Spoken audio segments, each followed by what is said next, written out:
Hello again, a very good evening to you and welcome to Business. The Swiss government has given a grant of $2.6 million to Ghana to be used in dealing with challenges in remittance services. The fund was made available by the State Secretariat for Economic Affairs of Switzerland to the Ministry of Finance in Accra at a short ceremony. There's more in this report.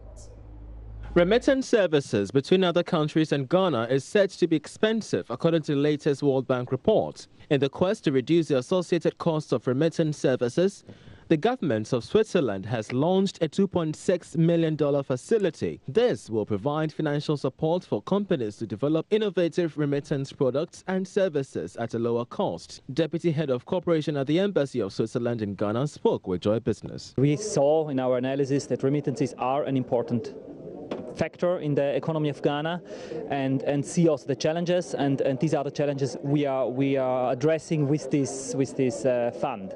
So there's no direct link that there are major direct challenges between Switzerland and Ghana in the remittances, but it's a contribution to the development and the economic development of Ghana, which is important. Beyond this $2.6 million, are we going to see any support from the Swiss government to Ghana in terms of financial services? Well, we just launched a country strategy for the years 2017 to 2020, and we earmarked a fund of 75 million, which Switzerland is committed to invest or to contribute to Ghana's development, given that there is interest, positive development, and good cooperation, of course. The project will be supported by the Ghana Interbank Payment and Settlement Systems, GIPS, through its electronic infrastructure. Clara Arthur is the General Manager for Projects and Business Development at GIPS. We have the infrastructure to promote what this grant is supposed to do. Basically, what we have done is, with the investment that we've put in place, working with our member banks and banks investing in our platforms, this grant, if we have fintechs, if we have technology-minded companies or even innovative companies, they can actually partner with banks and ride on what we have done. The whole essence is to ensure that remittances get to people when they need it and cheaper. I think if you remember, the whole time it's always been mentioned it's expensive for people to receive remittances. We want to make it as cheap as possible. And the only way you can have a product come as cheap as possible if it's scalable and a lot of people have access to it. So what GIPS is doing is working with our member banks to ensure that we get remittances to where it is needed. So we've got the platforms that does that. You can either use the eSwitch platform that we have, or you can use the instant payment platform that we have, which actually guarantees that the remittances that you receive will get to you instantly. The overall goal of the project is to enhance the impact of remittances on the economic growth and poverty reduction in Ghana.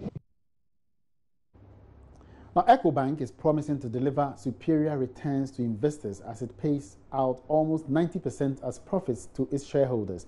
This will result in each shareholder getting 82 pesos for every share held, totaling 240 million cedis, the highest payout by the bank. This was announced by the bank at its annual general meeting in Accra today. Managing Director of the bank, Daniel Saki, tells Joy Business this is part of the bank's strategy to deliver real value to shareholders. 2016 was a challenging year. As is usual with every election year, the economy goes through challenges, but despite these challenges, we've managed to put in place measures to enable us to finish the year on a successful note. Going forward, we think that key will be distribution. We need to come out with services that respond to the needs of our customers. The modern customer today is looking for convenience, is looking for accessibility, and is looking for affordability. We are investing heavily in the area of technology that will allow us to leverage on the technological space to deliver the financial services. We believe that going forward, the mobile area will be one of the key areas for delivering financial services. And the investments we are making today will position us properly to be able to deliver those services to our various clients at a price that is affordable. Let's come to the non-performing loans as well. Again, what measures are also being put in place to make some good recovery on that one? I mean, shareholders are quite assured about it. What other things are being put in place to improve the position of these NPLs? We are undertaking two things. We have looked at those entities that are in a position to perform, but have had challenges due to systemic issues in the economy.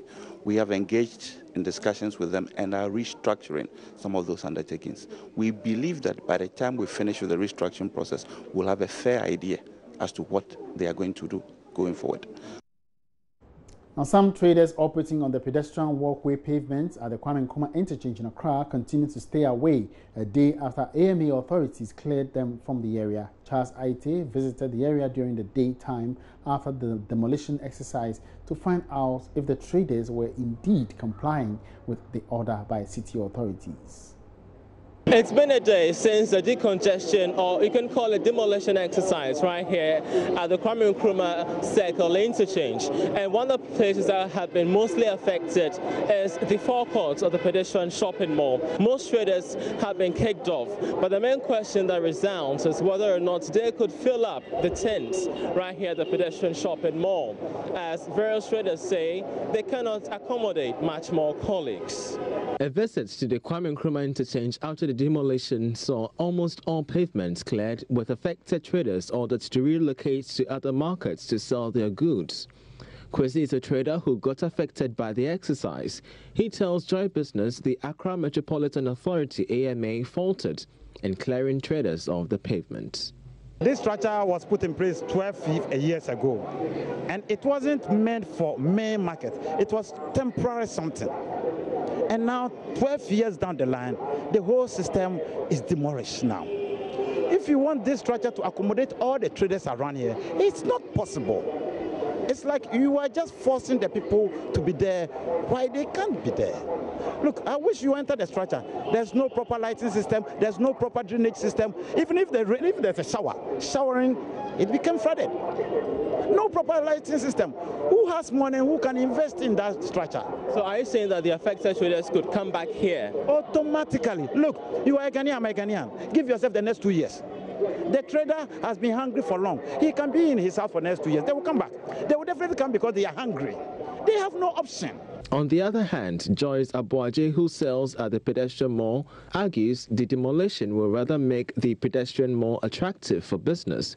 According to her, all traders affected by the demolition have left their stalls for the streets. Those people are selling outside there. They all have space here. They have space here. They all go outside and go and sell there. So they have to come inside the market. When they come inside, people will enter the market and buy for all of us. Yes. Now there are no more there. If people want some, they will come to the market and come and buy. Before, when they are there, people don't enter the market too. If when people say they want something, they will tell them there is not. They should go to Accra to go and buy. They don't tell the people that there's a market inside here. So now there are no more there. People will enter the market and we all sell. But this trader at the Pedestrian Mall is worried about challenges they are bound to face should their counterparts join them. According to David Boahen, the AMA should consider improving conditions at the mall before deciding to evict traders at the pavement. As at now, the market is not going. The patronage here is very low. They don't buy things. And most people cannot wait that you come to a market 2 weeks, 3 weeks, you don't buy anything, and you go back like that. So that makes most of the people go back to the road and sell. So we are pleading to our people, if they will help us to come inside. The main reason is that the patronage here is low. So people don't have patience.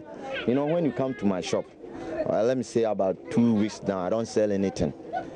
You see, so people don't have that patience to keep until the market goes on. So they will force to go on the street. So when somebody is passing away on the street, he can easily buy from that person. And when you are inside the market, the person is very difficult. They get inside to buy something. Unless that need the person very much. He needs something very urgent.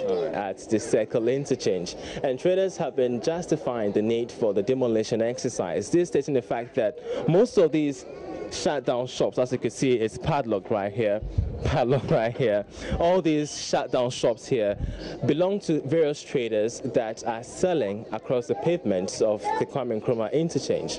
They have this belief that if all these traders and more come here to do business, it's going to show up productivity and as well show up their investment levels. For Joy Business, Charles Aita reporting from the Pedestrian Mall here at SEC.